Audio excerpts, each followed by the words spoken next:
Bonjour à tous. Peut-on parler d'un réel engouement autour des législatives à venir en Guadeloupe?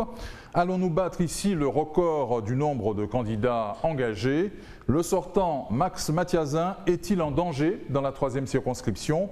Grégory Cabrion, candidat aux législatives dans cette 3e circonscription, est l'invité de Franc-Parler.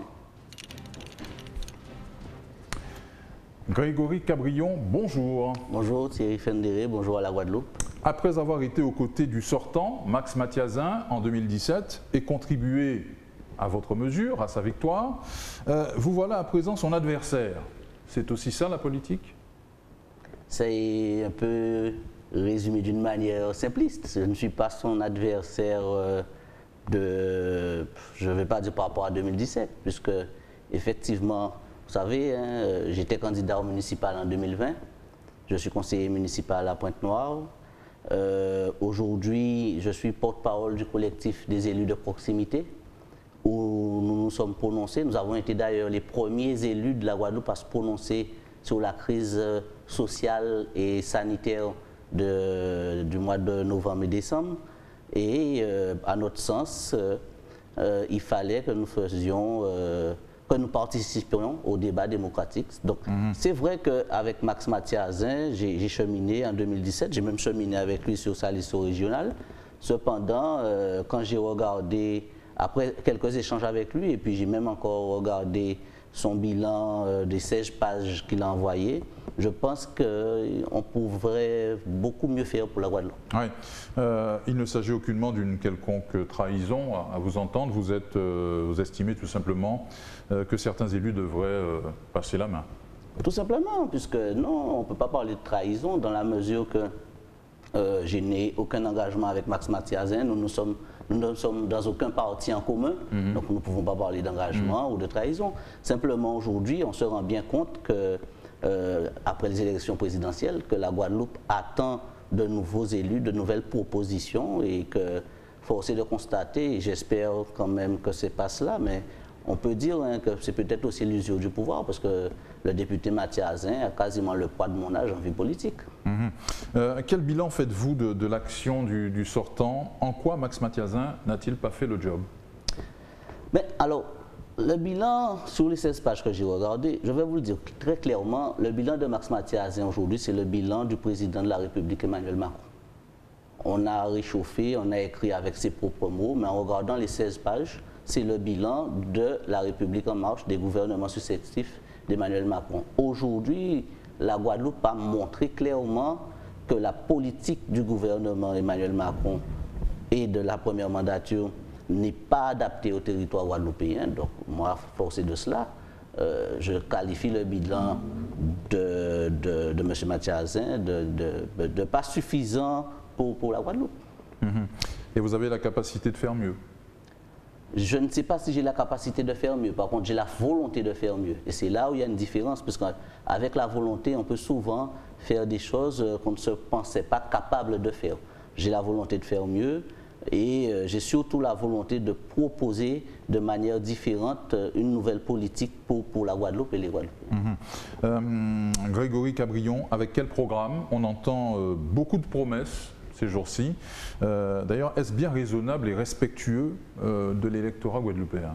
Alors, votre question m'interpelle à plus d'un titre. Et vendredi dernier, j'étais en réunion Lamentin et j'en discutais avec la population, puisqu'aujourd'hui, on voit des programmes présentés à une élection législative. On aurait pensé que c'est une élection régionale, puisque certains candidats proposent tout et n'importe quoi. Il y a même un maire qui subitement se réveille en voyant qu'il y a du personnel soignant qui ne travaille pas, qui propose de prendre 20 personnels dans la collectivité. Nous savons très bien l'état financier d'ailleurs de sa collectivité.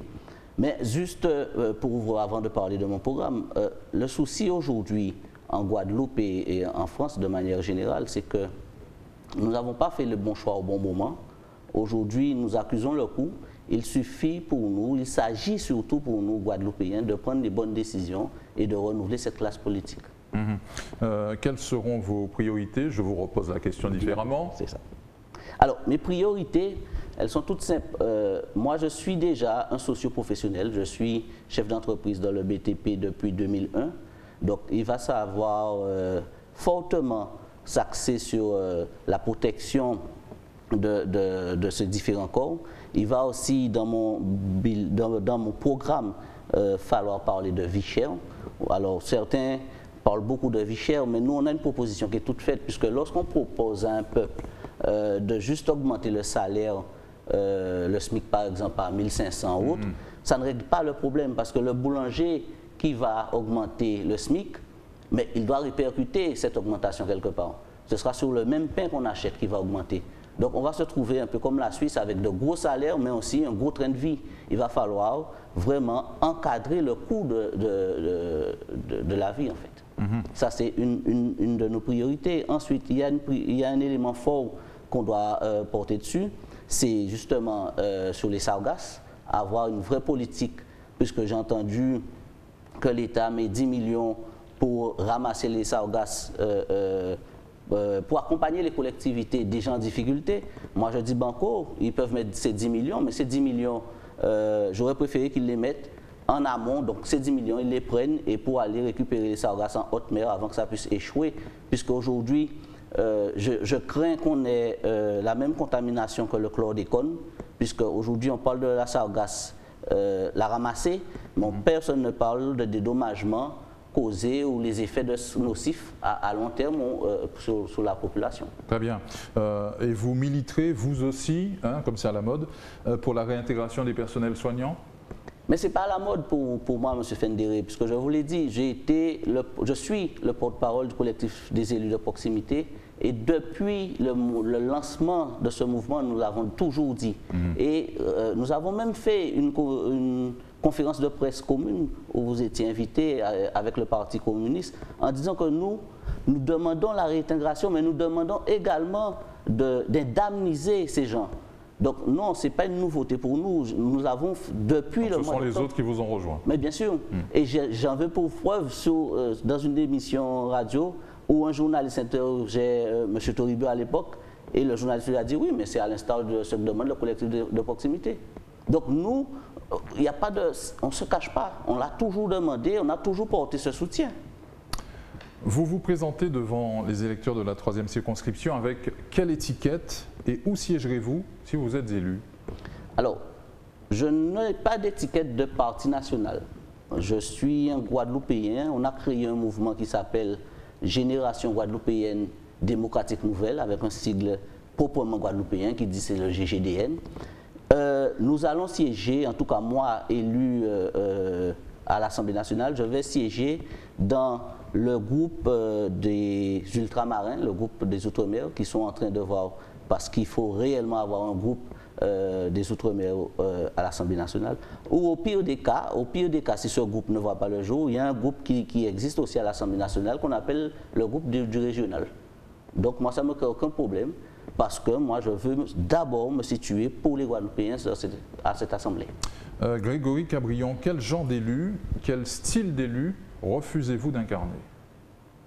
Alors, elle est toute simple, ma réponse, puisque je vais peut-être même pas répondre de cette manière, je vais dire l'élu que moi je souhaite incarner. L'élu que je souhaite incarner, c'est l'élu de proximité. C'est l'élu qui a la facilité et l'accès facile pour que le peuple puisse se reconnaître en moi. Vous savez, être député, ce n'est pas simplement voter des lois. Être député, c'est être capable d'être un leader. C'est être capable de fédérer autour de soi un certain nombre de personnes, de personnalités et même de présidents de collectivités quand il s'agit de défendre l'intérêt de la population. Donc l'élu que moi je souhaite incarner en tout cas, c'est celui qui est au plus proche de la population. Par rapport à la crise sanitaire, je vous l'ai dit tout à l'heure, j'ai été touché par cette sensibilité et c'est lors de notre première visite auprès du personnel soignant qu'on s'est rendu compte qu'il y avait une vraie précarité qui se mettait en place par rapport à leurs conditions. Donc, un élu responsable, de proximité et qui ne, d'une manière ou d'autre, qui reste sur ses idéologies. Les résultats de la récente présidentielle en Guadeloupe vont laisser des traces? Ben, c'est là inéluctable, puisqu'on se rend bien compte que la Guadeloupe a porté en tête le Rassemblement national. Donc oui, ça va laisser des traces. Mais au-delà des traces, j'aimerais que ça ça fait tirer des leçons. Il faut tirer des leçons de cette élection. Il faut que nos décideurs actuels puissent tirer les leçons et se dire pourquoi nous en sommes arrivés là. Et c'est là, ça prend toute sa place, nos candidatures aux élections législatives, puisque quand je dis nos candidatures, il y a plusieurs membres du collectif des élus de proximité qui sont candidats. Il y a Michel Tola dans la seconde circonscription qui est avec nos collectifs. Il y en a pas mal. Donc aujourd'hui, ce que nous voulons dire clairement aux Guadeloupéens, il est temps pour nous de faire un remake, comme on dit, ou un reset de la chose politique en Guadeloupe, et tout simplement dire aux Guadeloupéens qu'il y a des Guadeloupéens qui réfléchissent différemment, qui peuvent proposer une politique nouvelle avec de nouveaux arguments, mais surtout avec une nouvelle envie. Par rapport aux résultats de la dernière présidentielle, vous aurez dans votre circonscription comme adversaire le délégué départemental du Rassemblement national, en la personne de Rodi Tolassi. C'est un candidat sérieux? Tout à fait, mais au-delà de cela, je l'ai rencontré dimanche. C'est quelqu'un que je respecte parce que je viens de vous parler de la verticalité de l'homme et de son ancrage et son engagement.